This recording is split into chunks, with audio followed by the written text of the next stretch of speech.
Magandang umaga po sa ating lahat, mga kawaki. Umaga po ngayon dito sa Pinas, ano? Magandang hapon o kaya magandang gabi. Saan man po kayo panig ng daigdig. So ayan, siguro familiar sa inyo yung lugar na to kasi madalas dito tayo nagbablog, ano? Ito ay kubo namin na nasira. Oo. Kasi nung mga nakaraan, malakas daw ang ulan dito at malakas din yung hangin. Palibasa, bulok-bulok na yung mga kawayan na ginamit natin noon. Kaya itong kubo natin, yan o, natumba siya, mga kawaki. Oh. So, siyempre, no choice tayo dito. Kailangan natin itong gawin. Para mayroon tayong tambayan ulit. Dahil sa sabi nila nung gabi na yon na malakas yung ulan, malakas din yung hangin, ay may narinig sila dito na malakas na kumalampag, ano. Pero bago kasi nangyari yan, itong kapitbahay namin, bagong panganak lang. So dahil sa bagong panganak siya, umiiyak daw yung bata at parang nababalisa. No, lumabas yung pinakatatay ng bata, ano. Magkasama lang naman kasi sila sa bahay. Ay may nakita sila isang malaking ibon na nagbabaga yung mata. Wikwi, wakwa, wakiwa, ayi, tira. So siyempre, alam mo naman, dito sa probinsya, pagka ganyan, ang nasa isip kagad, manananggal, wakwak, wikwik, o kaya aswang. So ginawa nila, hinabol daw nila. Tapos pagdating dito, may pakuwari sila na dumapo dito sa bubong ng kubo ko yung malaking ibon na yon na tawag nila daw ay aswang. So yun, kaya gumuho ito dahil sa siyempre medyo mabigat din ng aswang kasi tao din yun, di ba mga kawaki? Sigurado yun. Kung yun ay hindi sila nagkakamali, pero napakalaking ibon daw ang nakita nila. At nung hinabol nila yon, tumakbo pa ba, lumipad papunta roon, natigil na yung pag-iiyak ng sanggol. Hindi na nababalisa at naging maganda na yung kanyang pagtulog. So yun naman ay mga kwento lamang, mga kawaki, ano. Madalas kasi sa kabundukan nangyayari talaga yung mga ganyang bagay. May mga kagaya niyan na mga pangyayari, ano. Hindi rin naman natin masabi, totoo, hindi. Pero siyempre, kinikwento nila yun mga kawaki. At saka sa pagkukwento nila, mukhang totoo naman, ano. Hindi ko sinasabi na maniwala kayo. Hindi ko rin sinasabi na hindi kayo maniwala. Nasa inyo na lang yung pagpapasya. Pero sa isang tao na mayroon sigurong mga karanasan na kagaya ng mga sinasabi ko, kinikwento ko sa inyo, malamang sa malamang, naniniwala sila. Diba, mga kawaki? Kayo, kung meron kayong karanasan sa bagay na yan, o kaya sa pagkatulad na ganong pangyayari, paki-comment nyo na lang dyan sa ating comment section. Para malaman din natin kung nagkaroon din kayo ng ganong karanasan na dito sa kabundukan o kaya nung kayo'y nakatira pa sa probinsya o kaya ay nakatira pa kayo sa mga kabundukan, no? Siyempre, yung mga walang karanasan na hindi naman nakaranas ng tumira sa kabundukan o kaya sa probinsya, malamang sa malamang wala silang maikwento. Pero sa katulad namin na laking probinsya, laging nakakaranas ng mga kakaibang mga bagay, mga kakaibang nilikha. Ito ay kunin ko na to. Ayusin ko na. Babaklasin ko muna. Para maigawa ulit ng panibago para may balik natin sa kanyang pwesto. Ayan.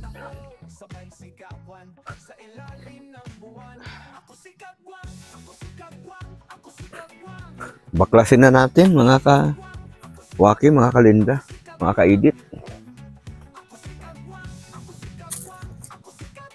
Ayan o. Tagal-tagal na rin to, kubo na to, mga Linda, mga ka-edit. Kasi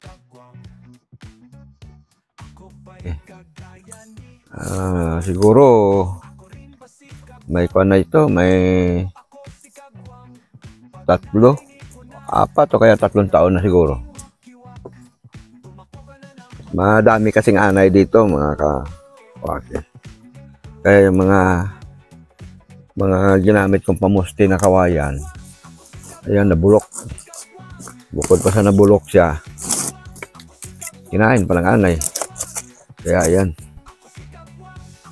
tumba siya.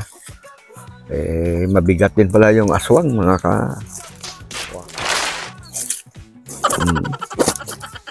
Awang ko lang.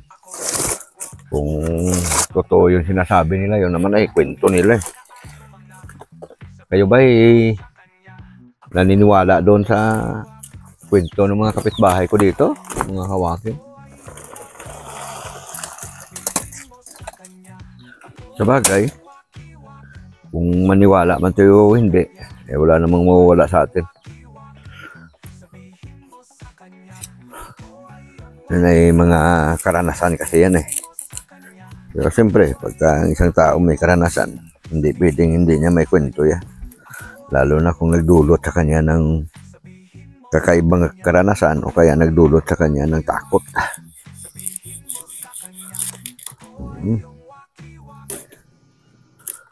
Daming kwan eh. Siguro dahil na rin sa bigat nitong mga dahon ng sampalok. Sampalok kasing puno dito sa taas eh. Siguro dahil na rin siguro doon, kaya siya na bumagsak. Pero ako kasi talaga, nung bago pa lang ako rito, kami, yung bahay na yan, ginagawa pa lang, bagong kabit yung bubong noon. That time kasi, dito sa lugar na to, ako lang yung may bahay na yero. No? Siguro na-attract yung mga ibang mga ibon. Madalas may dumadapo dyan sa bubong. Lalo na kung kabilugan ng buwan. Diba maliwanag yung buwan. May dumadapo dyan, malalaking ibon. Yung minsan yung ibon na kwago. No? Ang laki. Ang laking pagkakwagong dumapo dyan, mga ka. May airgun ako noon. Binaril namin ng airgun. Pero hindi siya napuruhan. Hindi na namin alam kung anong nangyari doon sa ibon na yun. Tapos, mayroon ding dumapo dito na malaking agila. Agila naman nun. Yun namang agila, na kuha namin yun, nahuli namin yun. Nung mahuli namin yung agila, ang pinakapaan niya may singsing. May nakatatak doon sa singsing na yun. Parang nakalagay doon. Hindi masyadong nakakuan, pero parang connected siya sa DNR. Kaya ang ginawa namin noon, pinakawalan na namin. Dahil ang mga ganong ibon, may mga kuan yun eh. May mga chip. Ibig sabihin yung sinasabi ko mga chip na yun, mga kawaki, yun yung namumonitor sila kung saan sila nakakarating. Ay, pag yun ay pinatay mo, magkaroon ka ng problema. Pwede kang kasuhan ng gobyerno. Kasi kabilang na po yun sa mga endangered species.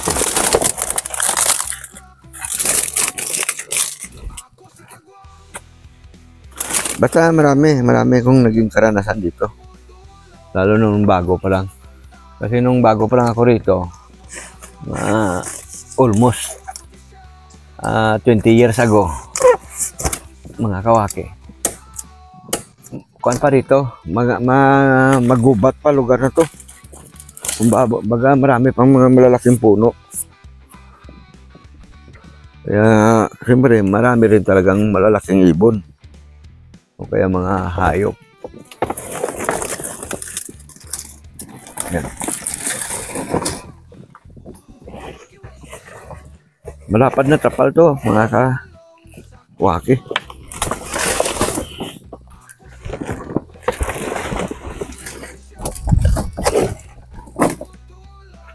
Ayan o.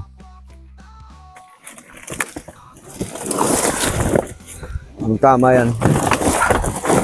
Mamaya, pag umulan, walisan po natin yan. Yan.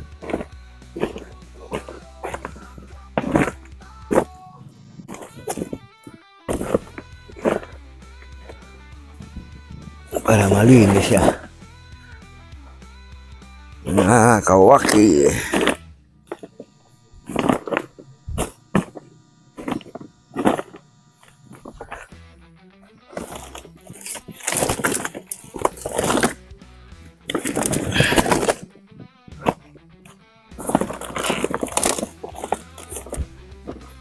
Tumigas na yung trapal natin ah.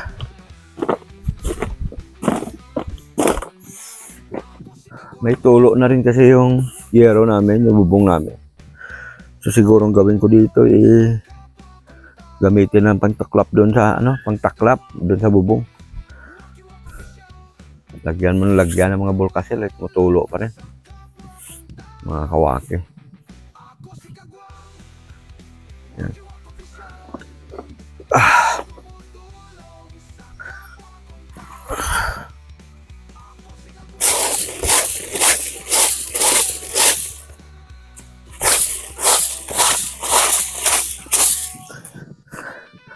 Dahon ng sampalok, gimelina, halo-halo na ito, mga kalinda.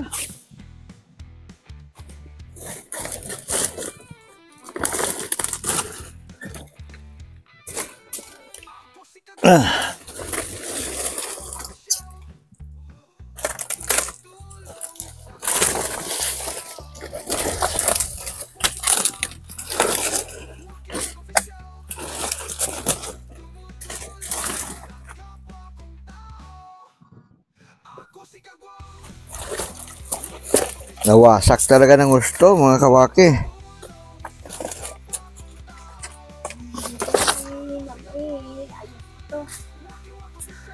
Oo.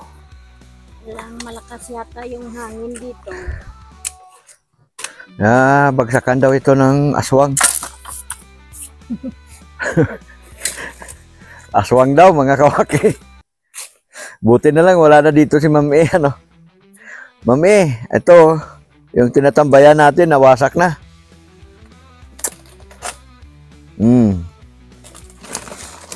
Grabe.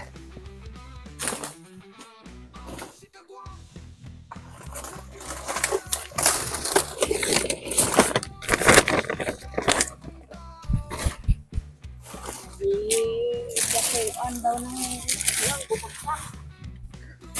Aswang daw na malaki ang ipin.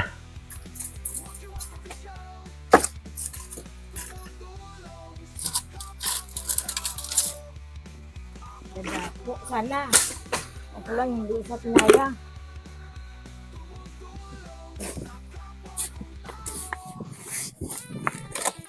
Ay.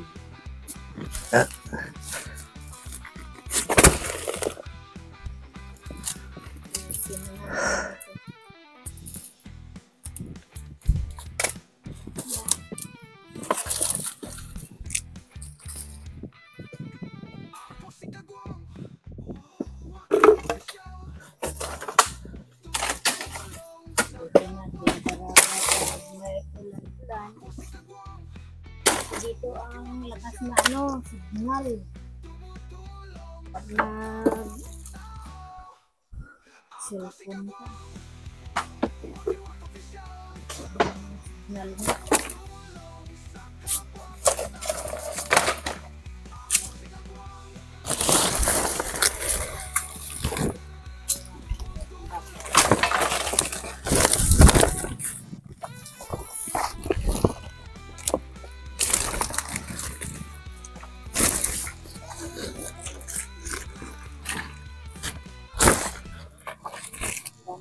Kaya tayo nila sa liba. bagong tubo. Para umilot ng umulan. Silungan tayo. Nagtambay tayo dito sa labas.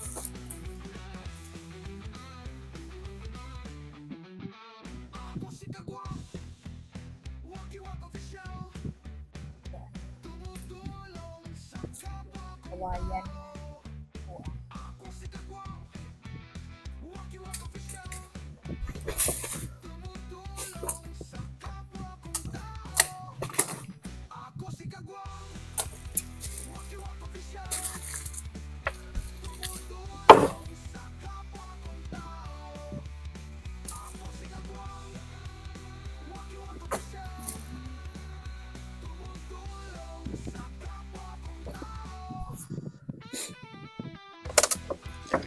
Ayan mo na.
Malaking pako.